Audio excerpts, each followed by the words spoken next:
Marcus with Retro Game Players. Thanks for tuning in. Today we're going to be playing an excellent Sega Genesis game, and it's actually Motley Crue Ball. This is a pretty great game. I've actually had this game when I was a kid, played it a ton. I mean, I played the crap out of this game. It's a very good pinball game, and I do love pinball. So as far as electronic pinball games go, this is one of the best. It actually feels as though the ball is a real metal ball. So basically, I really enjoy this game. Came out in 1992. Electronic Arts put it out. The two guys that actually worked on this game had apparently actually worked on pinball games, so that's pretty cool. And it shows, you know, this game has a great soundtrack. You're going to hear a little bit of it in this, hopefully. One thing that's really great about this, there's other pinball games on Sega Genesis. Alien's Crush, Dragon's Revenge, I believe, are a couple of those. And those are great games. For art, that kind of thing. I really enjoy the gameplay of this one. You know, it's also got the cool, and I think it's cool, but the EA sound. The EA sound is something that's just a little different than other Genesis games. And, you know, one example is like Road Rash 2, even Road Rash 1, and I think 3 as well. They all share a very cool, funky sound on the Genesis. They make use of the audio in a few different ways that I think is really cool. So that's one thing that I like about this. And also, I like that Motley Crue is part of this. I mean, that's pretty awesome. When I was younger, Motley Crue was pretty rad, you know? And actually, they keep having these tours. I'm just going to comment on. They keep having these tours. It's their final tour, and then like 3 years later, it's their final farewell tour. And they keep doing that over and over. It's kind of annoying. I don't know if any other fans out there think that's weird. It might be cool. I mean, it's just cool to just play and keep playing. I think that's great. But to actually say you're done and then come back like 2-3 years later, it just seems kind of weird. But I think they're playing with Alice Cooper now on some kind of tour. So let's pop this in the Genesis and check it out. From the second I see that Electronic Arts Genesis spinning logo, and I hear that sweet, pumpin' tune, Dr. Feelgood by Motley Crue, I know the doctor's in. And man, does that doctor look sadistic. I don't want him working on me, that's for sure. Alright, let's check out the intro. Here it is, Anytown, USA, just another night, full moon. Who's this jackass? Pulling up in his flame-retarded van with porthole windows. He's going in that house. Must be making a midnight call to the lady. Is he robbing the... Oh, he's upstairs. He's upstairs. Oh, he brought his tape in from outside. You know, that's pretty loud. I think you should turn it down. This guy's gonna wake up the whole neighborhood. He needs to learn some respect. Oh, busted. Alright, so here's level 1.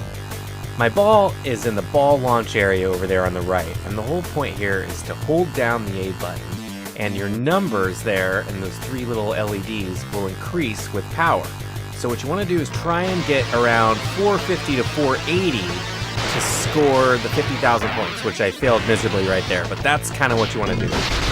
Crue Ball's playfield consists of 3 levels, so there's a middle playfield, a lower playfield, and an upper playfield. On each one of these, there's your flippers that are controlled by the left D-pad for the left flipper, and then the C button is the right flipper. And really, all in all, the ball control is pretty precise.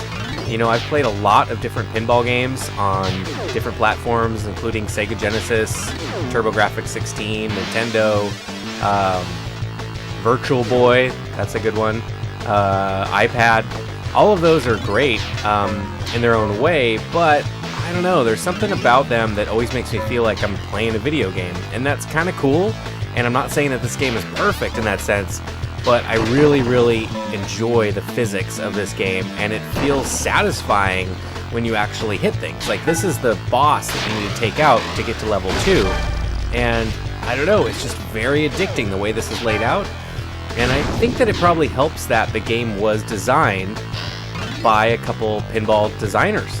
who actually worked at Data East and did a couple of pinball games. So, including the sound design, which is really funny because I have a couple Data East pinball games from 1989, and the music actually sounds so similar to this, in the same kind of generic rock sound. But anyway, here's the boss of the first level, and there's a couple tricks you can do here. If you can hit the ball just above the guy's head and get it trapped in between that wall and him, you'll actually hit him a ton of times. So that's what I'm kind of trying to do here, is trying to get that shot, which is like a money shot. And it can be tricky, but I really, really just enjoy the challenge that this game brings. There it is. One thing I really like about the game is some of these interesting level design qualities that pop up, like this one here where this cube kind of just shows up in the middle of the lower playfield, and in order to progress you really have to take it out because you can't even get by it. And I just really like this. It just adds an element of kind of old school gaming, and again, the control is pretty precise with this game, so it's pretty good. And then after you get that final cube, then you've got this other little mini game type of playfield challenge that pops up, and I just dig it. The diversity is actually pretty cool. As you progress through the game, you'll encounter more interesting enemies like these strange Beethoven-looking statue heads, and I just dig the sound effect when you hit them. Very cool. And there's little brains that kind of shoot out of their head too when you break them open, and then the brains go and hide up in the corners. Oh, that was painful to watch. Now keep in mind you only have 4 balls to get you through the whole game, so that can be pretty tricky.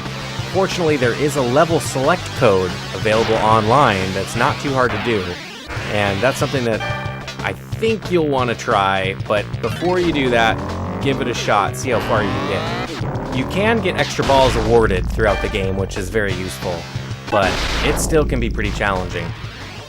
Another tip I'll give you is to use your B button, which nudges the table and can help save you from many gutter balls. So go ahead and hit that B button when you feel like you want to nudge the table, and if you hit left or right, it actually nudges the table in that direction. So you do actually have a little bit more of the ball control that you would need to save it in such circumstances. I never actually got the table to tilt, so that leads me to believe that you can really kind of go to town with that, and I would say that that's a very, very good advantage and strategy to use while trying to progress through the game. Now, if you consider yourself a true Motley Crue fan and faithful to the band's amazing collection of great works, you'll notice that the songs that are playing during gameplay are not in fact Motley Crue songs. Well, where are the Motley Crue songs, you might be asking? Well, there's only 3 of them, and we've heard 2 of them. So, the first one was actually at the beginning of the game, and that was Dr. Feelgood, when the game first started up. The other one was Live Wire, which was when the van pulled up outside of that house. And then the third one is Home Sweet Home, which is a rock ballad. And that song, I believe, is featured at the end credits, but if you want, there is a music mode that you can go to in the options and basically listen to all the tracks. The composer that actually worked on these songs is Brian Schmidt, and he's one of the gentlemen that I mentioned who actually worked on old pinball games and worked with Data East. One of the games that he worked on was Black Knight 2000 and did the soundtrack for that, which is a great game. In fact, I think Motley Crue was really an afterthought in the development of this game. This game originally was going to be called Twisted Flipper and feature, heavy metal songs and that kind of thing, but then they actually switched to Headbangers Ball, and MTV had a big issue with that. And then later on, they somehow wrapped Motley Crue into the whole thing. So that's a real win if you ask me. Even though it's only 3 of their songs, that's okay. It really doesn't have a lot to do with Motley Crue other than that. But as far as gameplay mechanics, this game rocks. As you progress through this game, you'll start to wonder, am I getting better at actual pinball games? And the answer is no. I really don't think so, because that actually requires a real pinball game to get good at. It's not quite the same. The physics aren't really there. But for a 1992 video game, this is pretty great. In fact, I'd give this a full-on recommendation to anybody who likes pinball games. which is not hard for me to do considering the caliber of the artist, Mark Sprager, and also the composer, Brian Schmidt. I mean, these guys actually worked on pinball games, and they know what they're doing. I mean, that's the bottom line. This game feels like a 1989 or 1992 pinball game, and that's what's so cool about it. Not to mention these awesome skeleton dudes that go hand in hand with heavy metal. So while you may not become the next pinball wizard playing Crue Ball, you can pick up some fundamental mechanics playing this game, such as flipper control, being patient, waiting for the correct shot, scoring, multipliers, extra balls, all that stuff. And if you already have those skills, you can apply them to get better scores in this game. It's also extremely addicting. When you lose in this game, you just want to pick it up and play again, and you can really lose a few hours on a Saturday afternoon to this game. One thing that even the best pinball player will tell you is that gravity is a bitch, and that it will always take out somebody at some point, no matter how good they are. And even in this game, with that damn clown spinning around in the center, you know that digital gravity sucks just as much. So there it is, Electronic Arts Crue Ball from 1992 on the Sega Genesis. I love this game, and I think this game deserves an incredible award, one worthy of a rocking, awesome, headbanging game such as this one. So let's go ahead and do it.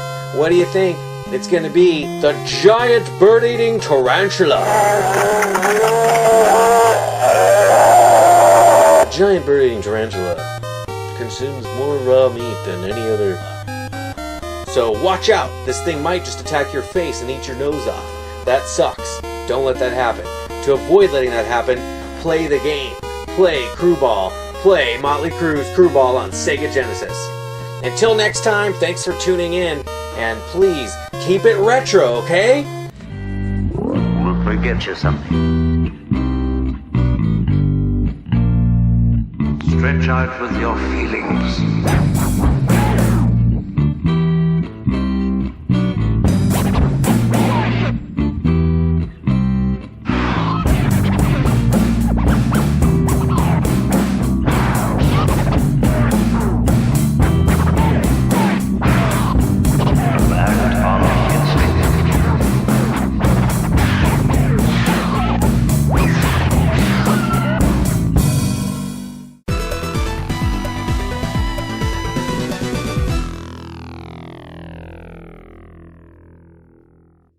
So let's pop this in the old Genesis and waka bucka booga. So let's pop this in the Genesis and we'll figure out what the heck's going to happen next.